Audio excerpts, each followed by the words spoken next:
Nessa primeira, nessa primeira tela, nós temos a tela de abertura que mostra algumas cenas do filme O Resgate do Soldado Ryan.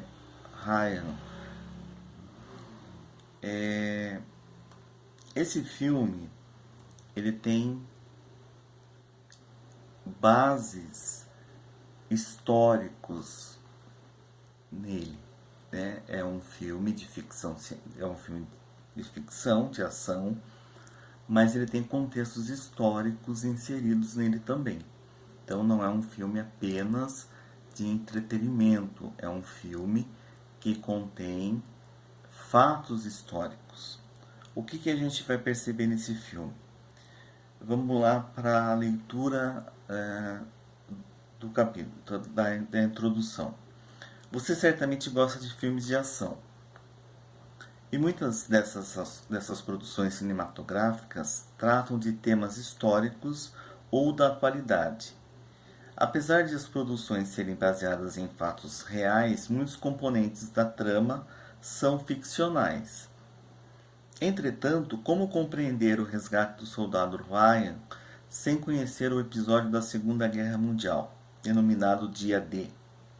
Ou como acompanhar todo o desenrolar da história dos soldados estadunidenses em guerra ao terror sem ter conhecimento sobre a Al-Qaeda ou a invasão do Iraque? Provavelmente você também gosta de games e passa mais horas na frente de um computador do que seus pais gostariam. No entanto, muitos desses games exigem conhecimentos históricos para que avance e se torne um campeão. Então, sem conhecimento de alguns momentos específicos da história, game over. É importante que vocês conheçam um pouco da história para que vocês desenvolvam até as técnicas de jogadas dos games. Antigamente, nós não tínhamos games online, nem games offline, né, que vocês jogariam em casa, no seu computador ou no seu console de videogame, enfim. Nós tínhamos jogos de tabuleiro, né? O jogo do War, por exemplo. E eram jogos que vocês precisavam de táticas de guerra para você poder avançar as peças, né? Então mas para isso você precisava ter conhecimento de história. Eram jogos de conhecimentos de história. Havia muitos jogos que você precisava conhecer a história para você poder desenvolver as habilidades para jogar. Por exemplo, o filme Quem Quer Ser um Milionário, que depois virou atração em programas de televisão, até mesmo no Brasil, Luciano Huck coloca no seu programa, ele envolve questões, e muitas dessas questões são questões de história, questões de geografia, de biologia, de química, de física, de matemática, de português, enfim, de arte. Então, o conhecimento escolar ele está inserido diretamente no dia a dia das pessoas. E o conhecimento histórico não seria diferente. Provavelmente você também gosta de games, né? Então, os games, hoje, a maioria deles, eles trazem conteúdos baseados em fatos históricos. Ficcionais, claro, tem muita ficção, tem muita distorção da história, mas são filmes ou jogos que o fundo histórico está presente. Após analisar as imagens e o texto acima, responda: por que o conhecimento histórico é importante em seu cotidiano? Então é uma pergunta que a gente coloca para vocês. Por que o conhecimento histórico é importante para o seu cotidiano? Nós estamos vivendo um período em que o conhecimento histórico vai se fazer importante no nosso cotidiano. Nós estamos vivendo um momento histórico, não só no Brasil, mas em toda as nações do mundo, né? A Covid-19 não é um problema exclusivo do Brasil, é um problema de proporções mundiais, é uma pandemia, né? A última vez que a gente teve uma pandemia de proporções catastróficas mundiais foi lá no século passado, no século XIX, aliás, no século XX, início do século XX, com a gripe espanhola, que também chegou no Brasil e também matou milhares de pessoas no Brasil e milhões de pessoas no mundo.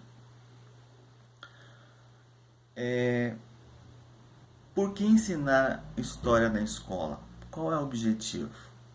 É a partir dessa questão, que é aparentemente corriqueira entre as crianças e adolescentes, que se dá início aos estudos da história. É importante destacar que quase todas as comunidades humanas, de alguma maneira, consideram o ensino de história como parte fundamental da educação de seus jovens.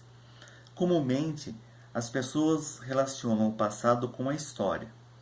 Muitos afirmam detestar história, não entender o sentido de estudar o conhecimento e conhecer o passado. Essas pessoas, segundo o psicólogo Mário Carreteiro, muito provavelmente não percebem que o passado as rodeia, que ele é onipresente, isto é, está em todo lugar, tanto nos espaços públicos quanto nos privados. O passado está tão exposto aos nossos olhos que nos passa despercebido, simplesmente não o vemos. Um fato importante de se perceber é que não existe o presente sem que a gente tenha um passo no passado. A gente viveu um momento no passado e tem história do passado para contar no presente e, lógico, para o futuro. O que às vezes nós não percebemos é que nós estamos fazendo parte dessa história. Eu costumo dizer que a gente é, ao mesmo tempo, personagem atuante dos fatos históricos. Nós somos personagens vivos da história. Nos tornaremos personagens anônimos ou então personagens conhecidos. Depende do grau da importância, do grau de relevância que nós vamos atuar. Né? Pessoas importantes que estão aí em busca do desenvolvimento de uma vacina, de um medicamento para o Covid-19, vão se tornar personagens importantes, destacáveis ou destacados na história no futuro. Nós seremos meramente personagens passivos nessa história. Né? Nós seremos personagens coadjuvantes nessa história. Estamos vivendo esse momento. Bom, nós temos o Interpretando Documentos, é uma atividade que eu já coloquei lá na plataforma do sala de aula do Google, que vocês vão responder e devolver para mim, para que eu faça a correção e dê a devolutiva para vocês. Nas cidades brasileiras, por exemplo, várias ruas e praças, além de outras instalações urbanas, levam o nome de personagens e episódios históricos. Avenida Marechal Deodoro, Praça Santos Dumont, Aeroporto Antônio Carlos Jobim, Colégio Pedro II, etc. Em nossa própria casa, o passado se apresenta, seja em um calendário, tudo marcado com datas comemorativas, ou feriados, que nem sabemos ao certo seu significado, seja por meio de revistas e jornais, do rádio, da televisão e até da internet. Então, por que ensinar história? Vamos alterar um pouco essa indagação inicial perguntando: para que aprender história? A resposta, como você verá, não é única nem definitiva, assim como a própria história também não é definitivamente irretocável. Então a gente tem uma questão importante. A história está pronta e acabada? Não. A história ela é inquestionável? Também não. Nós temos pontos de partida e pontos que ainda não chegamos a conclusões algumas. Né? Tem muitas coisas na história que não foram ainda elucidadas. Então a história é uma ciência humana que busca encontrar resposta para fatos, não só do passado, mas também fatos do presente, para quê? Para que o futuro possa ser melhorado. Erros do passado não sejam cometidos no futuro. Né? Não se repitam erros do passado no futuro. Aí nós vamos ter o componente da história.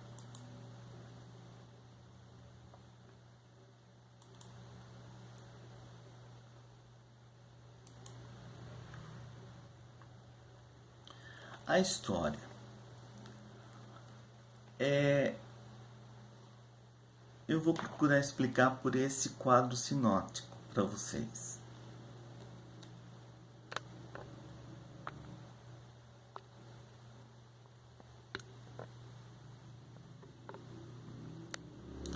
Por esse quadro sinótico, a gente tem uma visão geral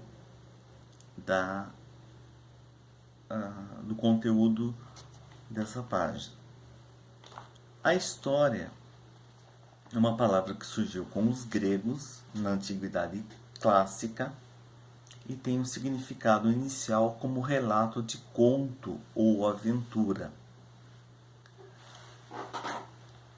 Ela tinha como função principal, como significado mais amplo, a pesquisa e a investigação sobre o passado. E aí nós vamos encontrar o pai da história, que é o Heródoto de Halicarnasso, que viveu entre 484 e 420 a.C. e que é a figura mais importante desse período e que vai se tornar o pai da história, né? É a figura e vai classificar como figura do historiador. Qual o principal papel do historiador? Investigar os vestígios das ações praticadas pelos homens. Né? A função do historiador seria o de investigador. E como que o investigador faz as suas investigações? Através da coleta de material, de provas. Ele vai buscar informações para poder montar um relatório. Né? Um investigador de polícia, ele busca provas sobre um determinado crime para ele montar um inquérito, para que esse inquérito possa contar a história daquele crime e chegue-se até ao autor do crime. Então, o papel do historiador é justamente esse: juntar um quebra-cabeça de fatos do passado para que esse quebra-cabeça conte a história de um determinado período, de um determinado lugar, de um determinado ponto que se quer esclarecer. Como que a gente começa? começam com os mitos, né? Os mitos nada mais eram do que a explicação mágica, simbólica de fenômenos da natureza e de aspectos da vida humana, que representa a visão de mundo de um povo. Então, o que a gente vai encontrar com os mitos? Os mitos eram fatos fantasiosos. Eles eram histórias com fundo de verdade, mas com um excesso de fantasias.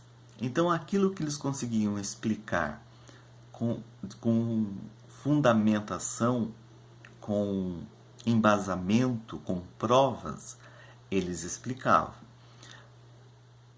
Para completar essa explicação, aquilo que eles não tinham respostas, eles inseriam conteúdos fantasiosos e criavam mitos, né? Mitos, nós temos mitos e lendas. A diferença é muito pequena. A palavra história tem sua raiz na antiguidade clássica, ou seja, fazemos uso de um termo que nasceu na Grécia e depois foi apropriado pelos romanos. Tanto para os gregos quanto para os romanos, história significa o relato, a narração de um conto ou de uma aventura. De certa forma, quase todos os grupos humanos que já habitavam a Terra têm um especial interesse em relatar um acontecimento passado. Talvez seja compreensível a razão desse interesse pelo passado, pois a narrativa de algum acontecimento, quando é transmitida de geração a geração, acaba criando uma memória comum. A construção de uma memória coletiva converte-se em uma verdade identitária de determinado grupo cultural ou religioso, formando-se assim as raízes, o legado e a tradição do grupo. Algo que é bastante importante, essa transmissão de conhecimento que era feito na antiguidade, de pai para filho, né? Os grupos passavam as histórias, os conceitos, as ideias dos grupos sociais, só que a gente sabe que nesse passar dos conteúdos, no passar das ideias, das informações, sempre havia uma distorção. Quem passa é aquela história do telefone sem fio. Começa uma conversa, né, com um assunto, e quando chega lá na outra ponta, no último indivíduo que ouve a informação, ela sempre chega distorcida, acrescida ou faltando alguma informação. Então a história vai mudando ao longo do tempo por conta dela ser apenas oral. A oralidade da história no início da sua produção, ela tinha esse problema, né? Ela não era uma história contada totalmente na sua integridade, de forma integral. Entretanto, foi por volta do século VI a.C. que os gregos começaram a empregar o termo história com um significado mais amplo que o do simples narrativa do mero relato. Nesse período, história passou a ser encarada como pesquisa e investigação. Foram os gregos, portanto, os primeiros a utilizar a história como meio de explicação do passado. É também de um grego, Heródoto de Halicarnasso, a obra História, na qual se propôs a escrever sobre os vestígios das ações praticadas pelos homens. Foi com essas palavras que Heródoto começou sua obra, enfatizando que tinha em mira evitar que os vestígios das ações praticadas pelos homens se apagassem com o tempo, e que os grandes e maravilhosos exploradores dos gregos as grandes e maravilhosas explorações dos gregos, assim como dos bárbaros, permanecessem ignoradas. Então, ele sentiu a necessidade de relatar e manter esse relato vivo, né? Manter esse relato gravado, manter esse relato registrado para que a, a história se perpetuasse. As práticas investigadas adotadas por Heródoto em inúmeras viagens, ele percorreu toda a Grécia, o Oriente Próximo e parte do norte da África. Nos lugares que visitou, levantou informações com pessoas do local e vasculhou todos os tipos de registros escritos. Uma das principais mudanças em relação ao significado de história e à prática de pesquisas históricas a partir de Heródoto foi, segundo a historiadora Vavi Pacheco Borges, o estabelecimento de uma narração temporal, cronológica, a uma realidade concreta. Então, houve a necessidade de se cronometrar os fatos, dar datas, colocar momentos de quando as coisas aconteciam e por que as coisas aconteciam.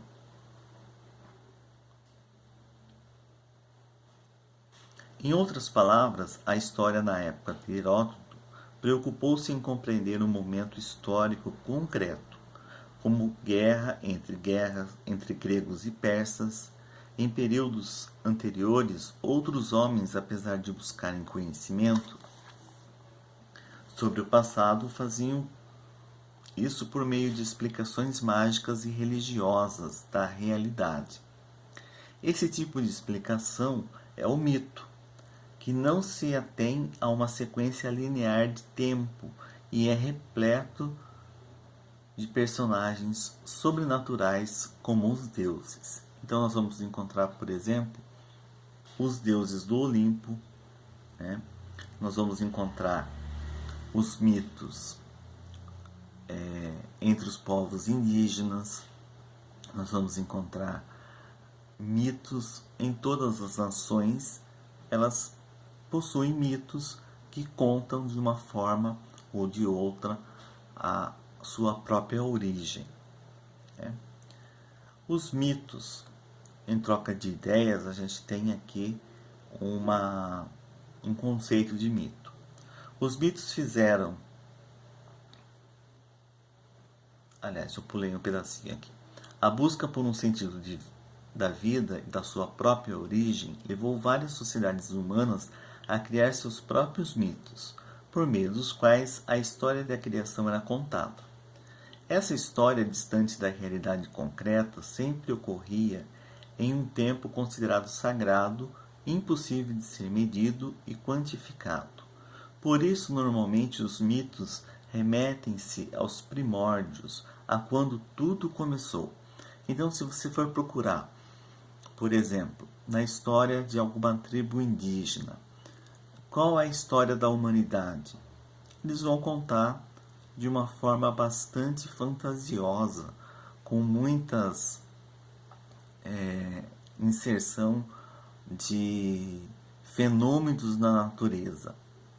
As estrelas, a lua, o sol, fenômenos que eles observam e que, como eles não conseguem dar um significado científico para isso, eles criam uma história fantasiosa e dessa história fantasiosa eles procuram explicar a sua própria origem. Os mitos fizeram e fazem parte das mais variadas sociedades humanas. Desde os tempos mais longínquos até a atualidade, sempre despertamos um grande fascínio nos seres humanos. Segundo os historiadores Kalina Vanderlei Silva e Maciel Henrique Silva, esse fascínio pelos mitos sobre nossas mentes talvez seja uma prova de que a humanidade realmente precisa deles. Os historiadores afirmam ainda que a universidade do mito e sua grande importância para o pensamento humano é algo palpável no fato de que todas as sociedades elaboram mitos, quer sejam representações do inconsciente coletivo das estruturas sociais, quer tenham funções práticas na sociedade. Muitos desses mitos também foram utilizados pela sociedade como um controle social, né? Muitos povos da antiguidade usaram fenômenos da natureza, introduziram esses fenômenos da natureza nos seus mitos, e esses fenômenos da natureza eram formas de controle social. Por exemplo, erupções vulcânicas, terremotos, né? Eram, para algumas nações, eram fúrias dos deuses por descontentamento no modo de agir da população. Então, se a população não seguisse os conselhos daqueles que estavam no poder, os deuses se rebelavam e, como forma de castigo, mandavam terremotos, erupções vulcânicas, furacões, tufões, vendavais, tempestades, raios, eram formas de castigos. Então era uma forma de controle social. Desde aquela época já havia essa intencionalidade de controlar a sociedade por meio até mesmo dos fenômenos da natureza. Aquilo que não era explicado, não podia ser explicado, era utilizado como ferramenta de controle social. Para isso, por exemplo, os maias, os astecas, usavam sacrifícios humanos para apaziguar a fúria dos deuses, né, e causaram grande extermínio da sua própria população.